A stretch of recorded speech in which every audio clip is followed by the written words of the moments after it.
La Diócesis de San Cristóbal presenta el curso Eucaristía, Sacramento de nuestra Fe, con Monseñor Mario Moronta, certificado por la Universidad Católica del Táchira y el Instituto Universitario Eclesiástico Santo Tomás de Aquino, con el apoyo de Radio Natividad y el Diario Católico de Venezuela.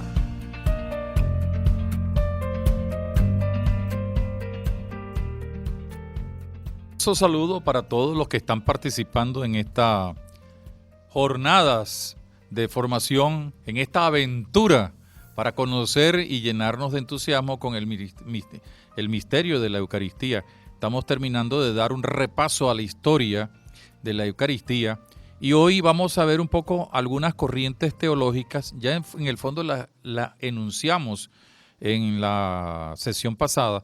Corrientes teológicas que se han impuesto desde el siglo XVI y parte de nuestro momento histórico que vivimos. Hacia mediados del siglo XVI, ya lo mencionamos, aparecen algunas teorías teológicas para tratar de explicar lo referente a la relación entre sacrificio y misa.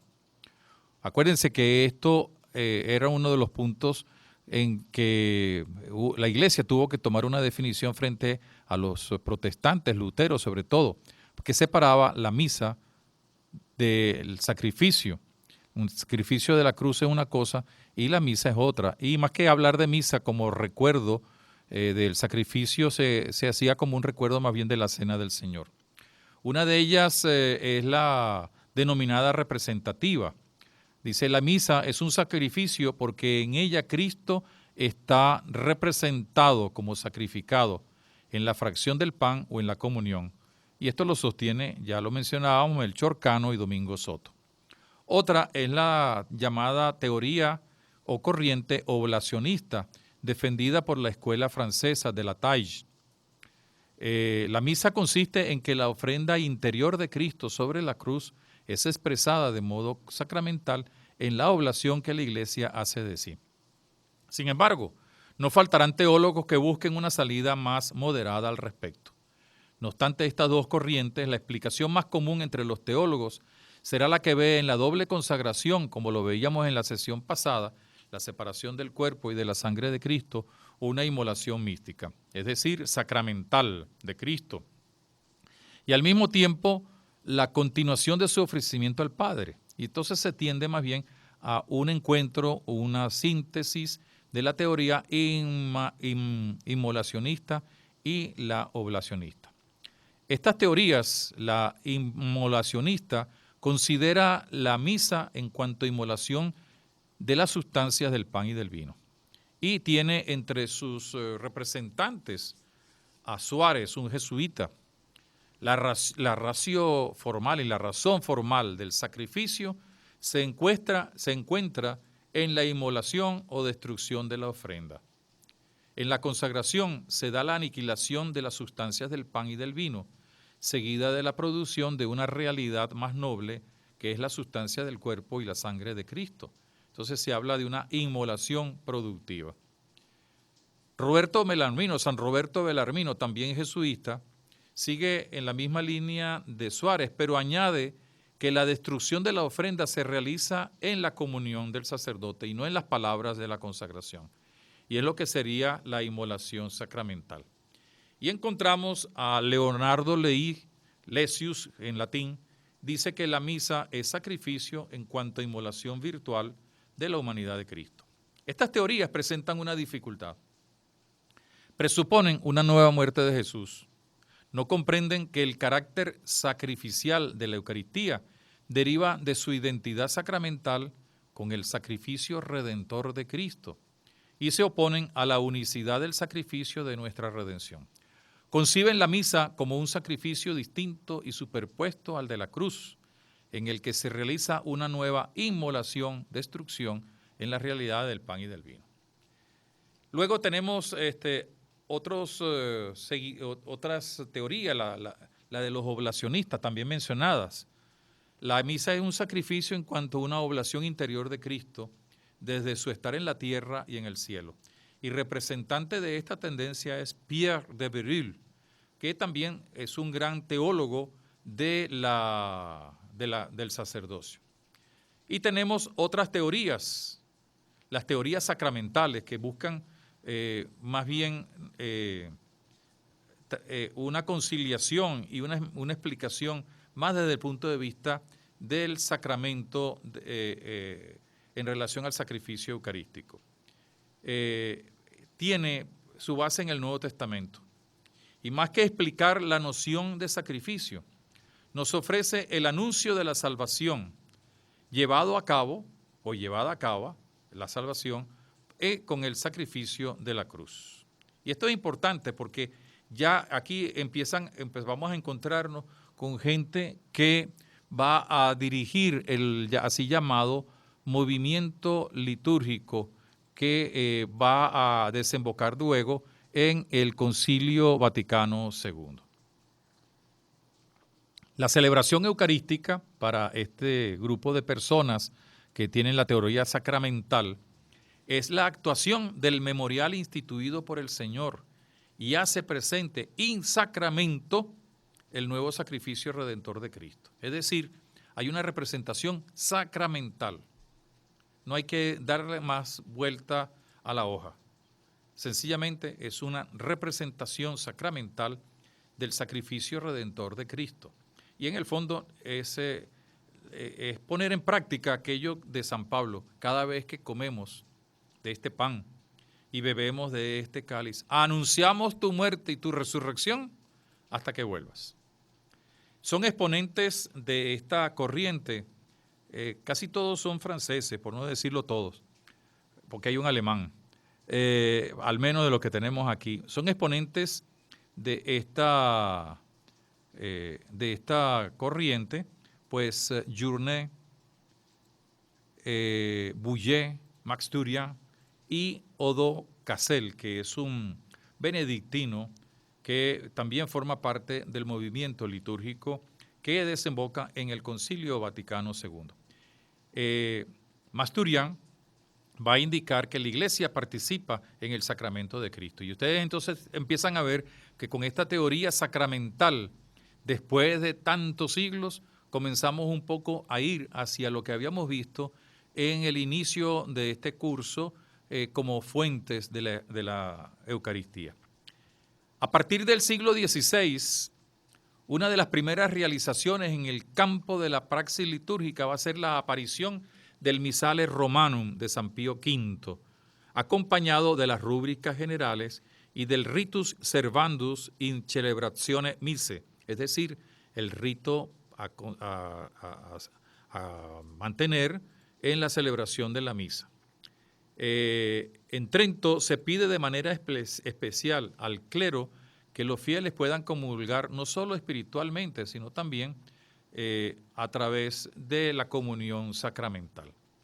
El Missale Romanum tiene una característica muy particular, quizás muy poca gente lo conoce, y es que en un solo volumen estaban las lecturas, las oraciones y el canon romano y algunas oraciones de preparación y de acción de gracias de la Santa Misa.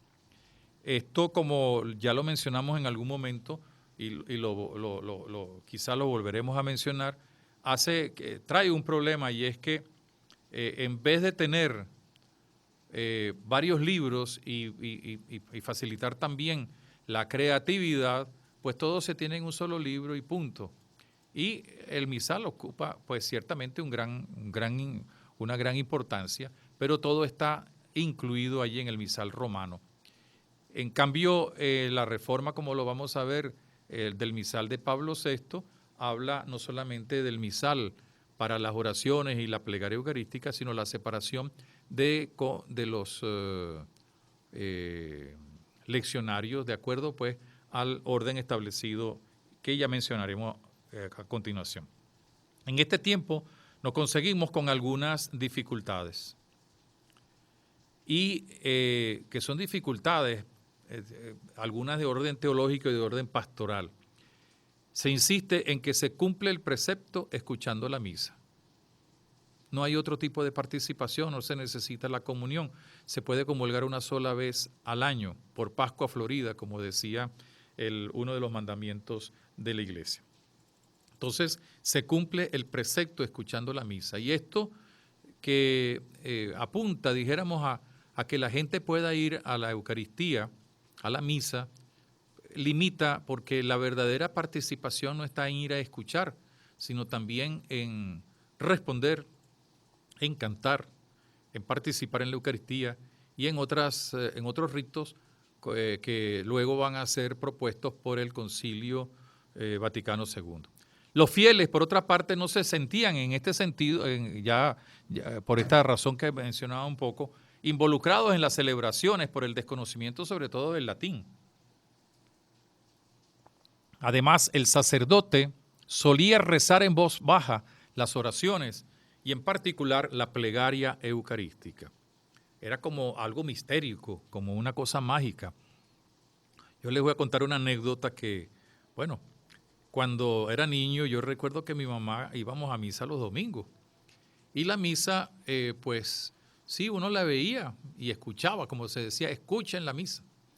Y ella me decía que, bueno, yo le preguntaba a mami, ¿cuánto dura una misa? Y dice, el rezo de un rosario con las letanías.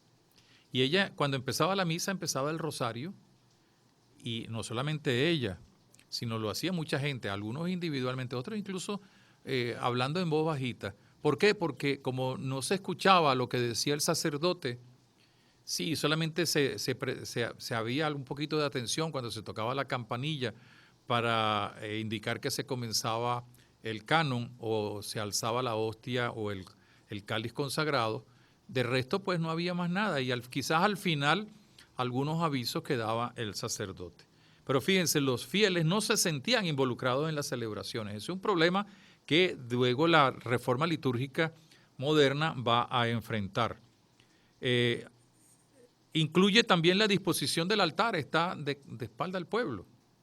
Y por eso todas nuestras iglesias prácticamente están orientadas en forma vertical, horizontal porque están en el piso, pero vertical porque hay una sola dirección hacia el altar. Hay también toda una normativa desde el punto de vista, o directrices, más que normativa, directrices desde el punto de vista del arte sacro, si debe estar mirando hacia el oriente o lo que sea. Pero la disposición del altar, de modo que el sacerdote celebrante daba la espalda al pueblo asistente a la misa. No se hablaba en voz alta, había un cierto sentido mistérico, se daba la espalda al pueblo, entonces la gente lo que hacía era mirar y escuchar y cumplir. Solamente con ir ya se cumplía. Y entonces venían después las galimatías, es decir, si uno llega antes del Evangelio y se va después de la comunión, ya cumplió, como si se tratara pues de ir a marcar tarjeta, como se dice en el lenguaje actual. Generalmente el pueblo no cantaba en la misa. Para eso existía un coro, un corista o la escola cantorum. En todo caso, algunos cantos se iban aprendiendo, sobre todo en los últimos tiempos previos a la reforma litúrgica, porque como ya lo vamos a ver, se introdujeron algunas praxis de tipo pastoral para facilitar la participación en la Eucaristía. Más bien, los cantos que se aprendían eran sobre todo para la hora santa, la adoración, las 40 horas o las procesiones tanto de Corpus como las otras procesiones que había a lo largo del año. Había muy poca catequesis acerca del sacerdocio bautismal de los fieles. Los fieles no sabían, no se hablaba de esto, eso era un tema prohibido porque decían que era un tema protestante, cuando es un tema eminentemente bíblico y por tanto eminentemente eclesial. Pocos comulgaban y había una tradición de comulgar frecuentemente fuera de la misa dominical. Incluso a mí me tocó siendo niño ver cómo a veces terminaba la misa y entonces gente que había estado en la misa se acercaba al sagrario porque el padre iba a dar la comunión. Porque la comunión era otra cosa, era para el grupo de personas que se habían confesado a lo mejor durante la misa y no habían podido llegar al momento de la comunión o porque había esa costumbre. Pocos comulgaban, es verdad. Y a esto ayudaba el mandato precepto, comulgar una sola vez al año por Pascua Florida. Y que los hombres comulgaran era algo así como, bueno, una cosa especial. Generalmente, sobre todo aquí en Venezuela, se daba la praxis también de que los hombres se quedaban en la parte de atrás, la parte delantera para las mujeres y los niños. Se daba frecuentemente la comunión fuera de la misa dominical y había un ayuno eucarístico terriblemente riguroso. No se comulgaba si uno había comido después de medianoche. Y entonces por eso las misas se celebraban muy temprano, para que pudiera, después de la misa, bueno, comer el cuerpo de Cristo, después después de la misa poder ir a comer, no antes. Y los domingos había una costumbre que no era solamente en las parroquias, se daba también en los conventos, en los monasterios de monjas y en todas partes, en las parroquias también. Había la misa de comunión, que era generalmente temprano, donde no había más nada, sino se celebraba la misa en silencio, todo el mundo, como ya lo comentábamos, y luego se comulgaba. Y se iba a comer, y a media mañana siempre había alguien que se sacrificaba, que era o el párroco o alguno de los vicarios, venía lo que se llamaba la misa de hora o la misa conventual, que era una misa particular, generalmente cantada, en la que después del Evangelio, el sacerdote u otro sacerdote, podía ser uno que no fuera el celebrante, se iba al púlpito para predicar. Entonces leía otra vez el Evangelio y predicaba. Entonces la gente prestaba atención y esa era un poco la dinámica, sobre todo en los últimos tiempos antes de la reforma litúrgica del Concilio Vaticano II. Se exhortaba también a los fieles a recibir la Eucaristía solo si se consideraban libres del pecado venial.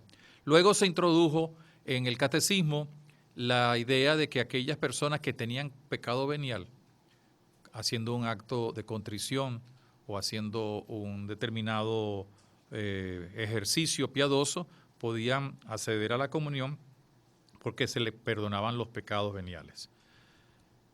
En el siglo XX, o al finales del siglo XIX y el principio del siglo XX, gracias a los estudios bíblicos y patrísticos, sobre todo organizados y realizados por los benedictinos de manera particular, se comienza a motivar y crecer en lo que se llama el movimiento litúrgico.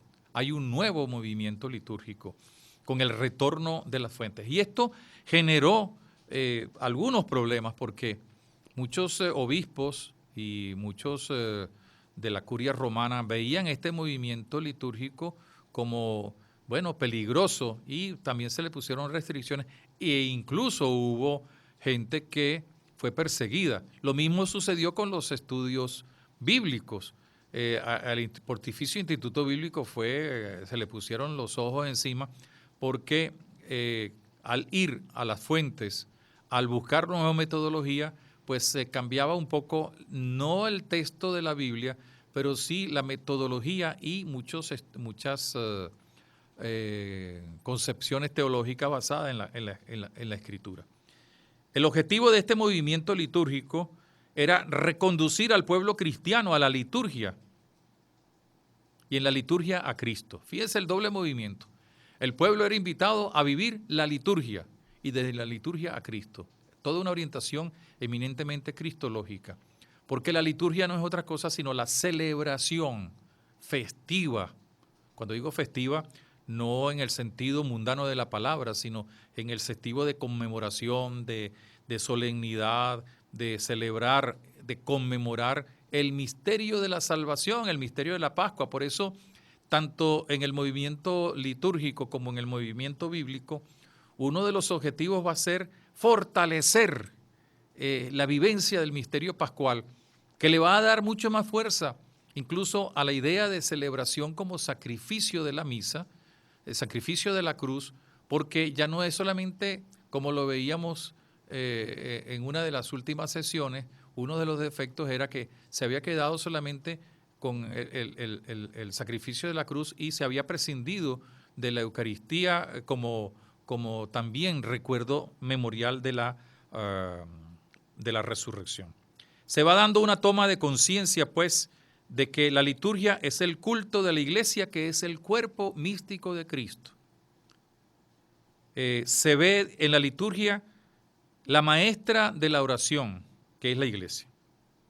Maestra de la oración y de la contemplación. La liturgia nos lleva a orar, nos lleva a contemplar, a disfrutar y por otra parte a participar en los misterios de la vida de Cristo. Con este movimiento litúrgico vamos a mencionar ahora algunas ideas o algunas praxis o algunas prácticas de tipo pastoral que pretendían precisamente hacer que la gente conociera mejor la importancia de la Eucaristía. En una primera fase de esta renovación debida al movimiento litúrgico, nos conseguimos con unos exponentes a quienes hoy la Iglesia debe permanecer altamente agradecida. Los mencionamos. Don Próspero Guéranger, que era un benedictino francés de la famosa abadía de Solesmes. Don Lamberto Baudouin, benedictino de Montcésar en Bélgica. Don Odo Cassel, que era un benedictino de la abadía de María Laj. Romano Guardini, un sacerdote diocesano. También está el famoso Aimé Georges Martimort, que además de ser un gran estudioso, nos dejó un gran regalo, una obra que es un clásico, ¿no? La Iglesia en Oración. Y tenemos también, por supuesto, lo mencionamos, a San Pío X, que va a generar también algunas notas desde su magisterio para favorecer el movimiento litúrgico. Con este movimiento litúrgico comienzan, por otra parte, fíjense, las semanas litúrgicas y los congresos sobre liturgia y sus temas. Las semanas litúrgicas eran organizadas en las diócesis y muchas veces hasta en parroquias para ir conociendo a partir del tema del misterio pascual todo lo que es la liturgia de la iglesia. Es interesantísimo cuando uno ve la historia de este movimiento litúrgico. Hay una cosa que nos desafía y era el dinamismo que estos hombres le pusieron a este movimiento litúrgico. Hoy nosotros pareciera que estamos como, y es uno de los defectos que tenemos que corregir, como anquilosados. Ya tuvimos la reforma de la liturgia, como si ya se hubiera terminado porque tenemos la misa en español o en las lenguas vernáculas, como se suele decir, o tenemos algunos nuevos ritos o lo que sea, cuando todavía hay mucho que realizar en relación a la reforma litúrgica. Una de esas, por ejemplo, todo lo referente a la inculturación de la liturgia, la profundización, por ejemplo, de todo lo que significa la celebración, porque todavía seguimos nosotros, quizás haciéndolo con un nuevo misal, pero con una mentalidad todavía anquilosada, como que si la misa es mía, la misa es particular y que no es la celebración del pueblo de Dios. Bueno, de esto ya hablaremos a su debido momento. También entonces, como yo les decía, comienzan unas nuevas prácticas pastorales. Empiezan a salir los misales cotidianos. En latín, una página, y en la página siguiente, generalmente en la lengua propia de cada uno. Algunos lo que hacían era que se hacían en 2 columnas. Ya dependía un poco de la edición. Y el famoso don Próspero Guéranger hizo un misal que fue muy famoso. Él lo escribió en francés, por supuesto, traducido del latín al francés, pero después fue traducido también a otras lenguas. Nosotros en el seminario menor, cuando yo estudiaba en el seminario menor, teníamos el misal de don Guéranger. Me acuerdo que le decíamos don Guéranger, que era ese misal cotidiano donde además uno podía seguir, aunque el sacerdote lo dijera en latín, uno podía seguir en español, en el caso nuestro, o en la lengua correspondiente, y ya entonces se empezaba a romper ese alejamiento entre el presidente, el celebrante y la asamblea. También las misas dialogadas. Cuando yo estaba en el colegio, antes de entrar al seminario, había 2 sacerdotes muy meritorios que hacían las misas dialogadas. ¿Las misas dialogadas en qué consistían? En cierto modo, en que partes de la misa, no todas, el sacerdote él leía en español y provocaba un diálogo, unas preguntas o algunas, más que preguntas, eran como respuestas a determinadas oraciones. Esas misas dialogadas fueron también un poco la escuela para que muchos de nosotros, cuando llegara la reforma litúrgica, pues no la sintiéramos tan difícil de aceptar. Y esto también se daba pues en muchas parroquias donde el sacerdote, sobre todo en aquella época, los sacerdotes jóvenes de la época, estaban imbuidos de esta reforma, de este movimiento litúrgico. Fíjense lo interesante, ¿no? Cómo algunas praxis de aquel momento pues ahora nos parecerían tontas y sin embargo fueron de un gran progreso porque fueron lo que permitieron, por otra parte, bueno, el que se lograra la apertura luego no solamente con la Eucaristía, sino también con los otros sacramentos. También empezaron a leerse las epístolas y los evangelios en lengua vernácula. Mientras el sacerdote celebrante la leía en latín, había un sacerdote, generalmente era un sacerdote, un diácono, un seminarista o alguien bien preparado que leía la epístola correspondiente de cada domingo, el gradual, que era como la especie de respuesta, lo que para nosotros sería hoy el salmo responsorial, y el evangelio. Porque se producen nuevos cantos. En la época también, por ejemplo, en Francia se produjeron muchos cantos que trataban de poner en clave moderna el gregoriano. Y en esto tenemos que reconocer, por ejemplo, los cantos y salmos del famoso Gélinas, que fueron traducidos al español, sobre todo por el Instituto de Pastoral de Salamanca, que dio un gran aporte en esta línea.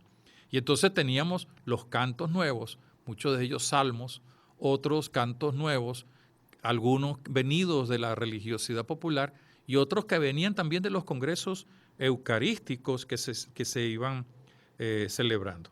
Se producen pues estos nuevos cantos, se va dando una reforma. San Pío XII va a cambiar la estructura que en parte la tenemos ahora, quizás modernizada un poco más por la reforma postconciliar, pero él introduce la nueva expresión del Triduo Pascual, que antes se celebraba solamente en la mañana, y el sábado santo se llamaba sábado de gloria, y era un día en que en la mañana del sábado santo se celebraba la misa, no la vigilia pascual, no se celebraba la vigilia pascual, sino que era el canto del gloria que llamábamos, y generalmente se hacía en la mañana por todo aquello del ayuno eucarístico, y por otra parte era el día especial, por ejemplo, para las ordenaciones sacerdotales, sobre todo en Roma.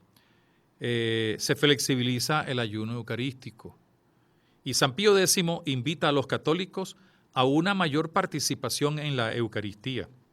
Recomienda también que los niños mayores de 7 años puedan acceder a la comunión con una debida preparación.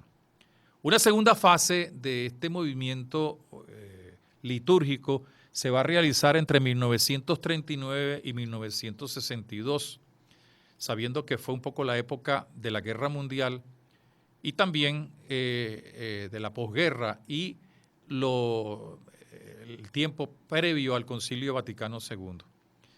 Hay algunas nuevas expresiones de carácter litúrgico y Pío XII hace una revisión y renovación del Triduo Pascual, como lo hemos mencionado, y escribe lo que se considera como la carta magna de la reforma litúrgica, la encíclica Mediator Dei. Hay un dato también interesante, y es que muchos teólogos, incluso luteranos, aprovecharon este tiempo, algunos en la cárcel, para hacer reflexiones sobre temas que tenían que ver con la iglesia, por supuesto, y como consecuencia con la Eucaristía. Ahí tenemos el caso, por ejemplo, de Bonhoeffer, que Dietrich Bonhoeffer, siendo luterano, pues hizo unos escritos maravillosos sobre la iglesia y el sentido de la comunión y con sus consecuencias también para la Eucaristía. Y es uno de los documentos, o más que documentos, uno de los teólogos cuya producción sirve de base para el ecumenismo actual.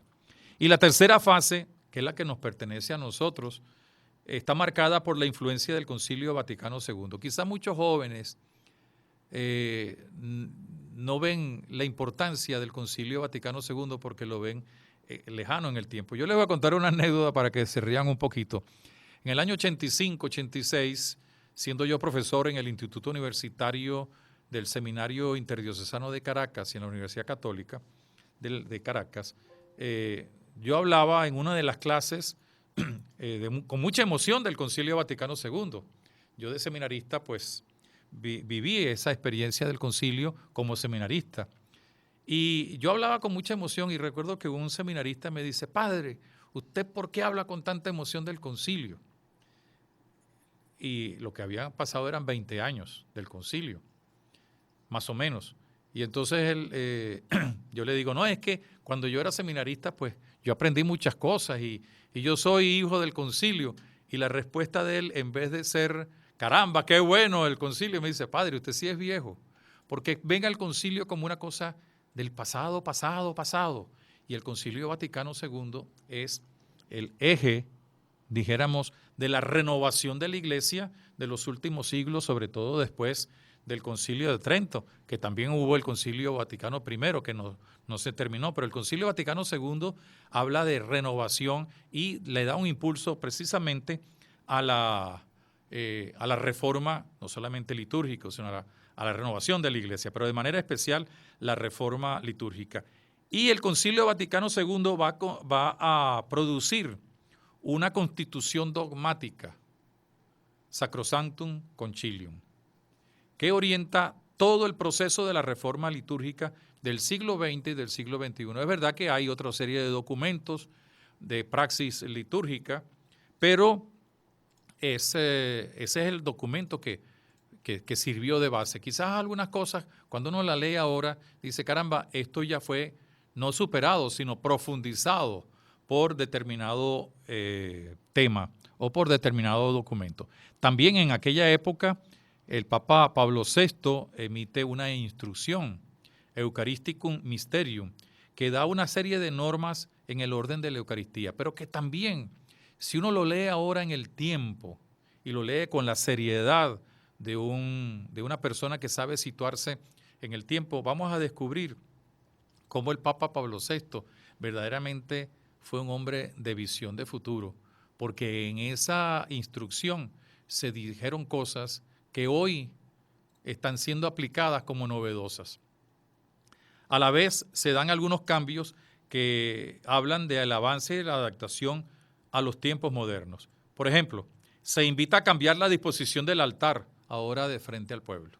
Más aún, se busca que en las nuevas iglesias también el altar esté más en el centro, más metido dentro de la gente. Se puede celebrar, otro de los logros es el rito de los sacramentos, se puede celebrar y por tanto de la Eucaristía en la lengua de los fieles, generalmente llamada lengua vernácula.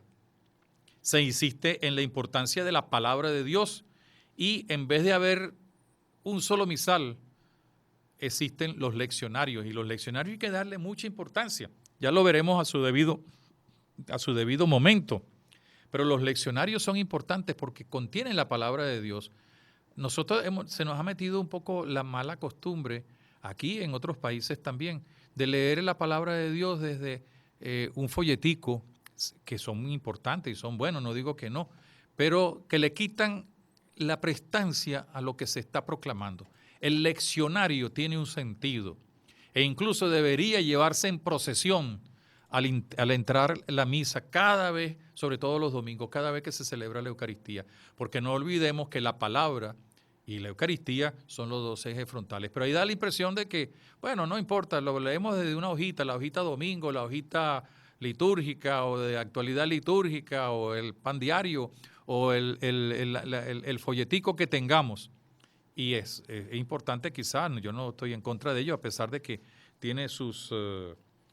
podríamos hacer una crítica posterior a este tipo de publicaciones, pero no dejemos de... Y exijámosle a los sacerdotes, y exijámosles a las religiosas, y exijámosles al obispo si es necesario, y exijámosles a los laicos de que se empleen los leccionarios. Y no me vengan con la idea de que, ay, que es muy caro, que eso es carísimo. No, o sea, es una inversión, y es una inversión del pueblo de Dios. A veces compramos cosas que no tienen sentido. Vamos a un sitio y compramos unos floreros que son, bueno, rococó, como decimos, y no somos capaces de comprar lo más importante, que son los leccionarios y el misal. Se instauran también los ciclos de lectura. Hay 3 ciclos de lecturas, el A, B y C, como se suele llamar. Y también para los domingos, para los días de feria, y también hay lecturas para los diversos sacramentos, para diversas festividades, etcétera. También se fortalece el año litúrgico. Hay nuevas plegarias eucarísticas, ya no es solamente el canon romano, existen varias plegarias. Se instaura la concelebración y se permite la comunión bajo las 2 especies, incluso la comunión en la mano. Aquí quiero aclarar algo, ¿no? Porque en algunas partes hay como una reacción contraria a la comunión en la mano. No es ningún pecado, ni es tampoco algo contrario a la praxis de la Iglesia. Por tanto, es un derecho que tiene el fiel de recibirlo o en la boca o en la mano. Y después le voy a poner ahora un ejemplo, porque pueden darse casos en que haya personas que no puedan tener la comunión en la hostia porque tienen una traqueotomía o lo que sea, y ya el Papa Pablo VI había sugerido que podía utilizarse un pequeño gotero, por ejemplo, para poner unas 2 o 3 goticas en la lengua de la persona que está, por ejemplo, tiene una traqueotomía o tiene alguna un cáncer en el esófago, porque las goticas de vino se disuelven en la misma lengua y tienen en la sangre, el cuerpo y la sangre de Cristo también. No hay que escandalizarse por estas cosas, porque eso son no normas, sino recursos de la liturgia. Se instaura el misal de Pablo VI, que es un misal verdaderamente completo y bonito. Ojalá lo podamos estudiar. Y últimamente se tiene la ordenación general del misal romano. Hace 3 o 4 años, con motivo de la misa crismal, se le regaló a cada sacerdote un ejemplar. Pero en las primeras páginas de todos los misales está el ordenamiento general del misal romano. Yo les recomiendo a todos ustedes, a los sacerdotes, a los laicos, que lo lean, porque ahí van a encontrar muchas cosas, no solamente para ponerlas en práctica, sino incluso para meditar, catequesis, para la catequesis. Y tenemos también, y con esto vamos a terminar esta sesión, vamos a mencionar, porque la próxima sesión vamos a hablar no de todo, porque es imposible, pero sí de los principales temas del Magisterio Pontificio. Quisiera mencionar, ya lo indicamos, la carta encíclica Mediator Dei de Pío XII. Del Concilio Vaticano, la Sacrosanctum Concilium. Pablo VI tiene 2 grandes documentos. Mysterium Fidei, que es una carta encíclica del año 1965, y la Instrucción Eucharisticum Mysterium, que ya mencionamos. Juan Pablo II tiene 2 grandes documentos. Uno, Dominicus Cene, es decir, el Día del Señor. Y ojalá, lo vuelvo a decir, ojalá lo puedan leer. De todas maneras, en la página web, todos estos documentos los vamos a poner para que ustedes lo puedan acceder. Vamos a ver, voy a ponerme de acuerdo con el padre Pacheco para ver si en los próximos días se pueden colocar, para que ustedes lo tengan, porque son documentos oficiales de la Iglesia. Pero ojalá lo lean, porque ahí se habla del domingo, el Día del Señor, que nosotros, no sé, me da la pena decir, a veces como que no le damos la importancia, porque incluso vamos a tratar de ver si podemos ir a misa tempranito, porque el resto del domingo, que si el fútbol, que si esto, que si aquello. Y luego entonces el movimiento tal tiene la misa el sábado en la noche porque no sé cuánto, y el otro lo tiene el miércoles porque es una asamblea, y el otro lo tiene no sé cuánto, y nos olvidamos que el Día del Señor también tiene un valor sacramental.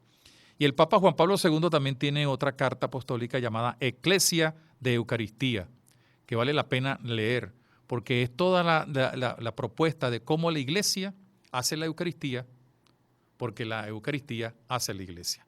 Y Benedicto XVI tiene una exhortación posinodal después de un sínodo sobre la Eucaristía que se llama Sacramentum Caritatis. Bien, hasta aquí ya podemos decir que hemos terminado toda la visión histórica del sacramento de la Eucaristía. La próxima sesión vamos a hacer una síntesis muy apretada, pero por eso le vamos a dar la posibilidad de que tengan esos documentos. Y además lo van a tener ustedes también como subsidio. Vamos a ver un poco las principales ideas que manejan todos los papas del siglo XX, sobre todo Pío XII para acá, hasta el siglo XXI, con Benedicto XVI, Francisco ahora, sobre la Eucaristía. No olviden que a partir de la próxima sesión vamos a tener ya en la página web www.diocesidesancristóbal.online la segunda evaluación para aquellos que se hayan inscrito y quieran tener un certificado avalado por la Universidad Católica del Táchira, el Instituto Universitario Eclesiástico Santo Tomás de Aquino y la Diócesis de San Cristóbal. Y esto es válido también para los que nos siguen de otros países, si lo necesitan, pues sencillamente, si llenan este requisito, pues después, cuando lo hayan cumplido, pues se le enviará por email el certificado. Y si tienen alguna pregunta, alguna inquietud, alguna duda o alguna sugerencia, no dejen de escribirnos por eucateo@gmail.com.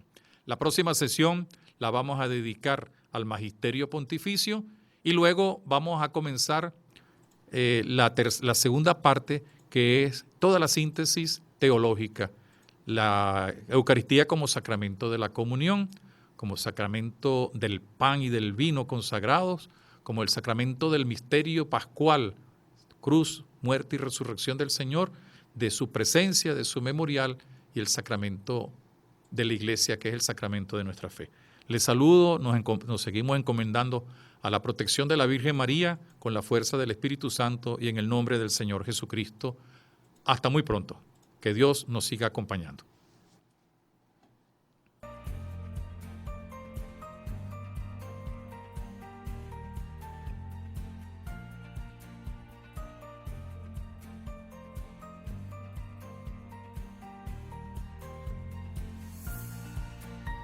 Esta emisora presentó el curso La Eucaristía, Sacramento de nuestra Fe. El material de apoyo a disposición en www.diocesidesancristóbal.online.